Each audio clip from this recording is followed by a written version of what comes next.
গাজার মধ্যাঞ্চলে নুসেইরাতের দুটি আলাদা জায়গা থেকে 4 জিম্মিকে জীবিত উদ্ধারের দাবি করেছে ইসরায়েলি সেনাবাহিনী। শনিবার সকালে নুসেইরাতে অভিযান চালিয়ে তাদের উদ্ধার করা হয় বলে জানায় আইডিএফ। জিম্মি উদ্ধার অভিযানে ব্যাপক হতাহতের অভিযোগ। হামাসের জিম্মি উদ্ধারে কয়েক ঘণ্টায় গাজার মধ্যাঞ্চল জুড়ে লাগাতার বিমান হামলা চালায় ইসরায়েল। এতে অন্তত 210 ফিলিস্তিনি নিহত হয়, আহত হয়েছেন আরও 4 শতাধিক। পরিস্থিতিতে গাজায় ইসরায়েলের সব হামলার প্রতিরোধ চালিয়ে যাবার ঘোষণা দিয়েছেন হামাস প্রধান ইসমাইল হানিয়া। এক বিবৃতিতে তিনি জানান, জিম্মি মুক্তিতে ইসরায়েল নিজেদের ইচ্ছে হামাসের ওপর চাপানোর চেষ্টা করছে, তবে ফিলিস্তিনিদের নিরাপত্তা নিশ্চিত না হলে কোনো ধরনের চুক্তিতে যাবে না বলে জানান তিনি।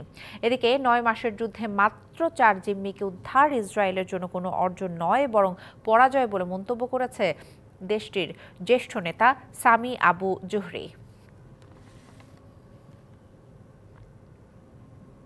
নগদে 500 টাকা বা তার বেশি পেমেন্টে পেতে পারেন ঢাকায় জমিসহ 20 কোটি টাকার পুরস্কার।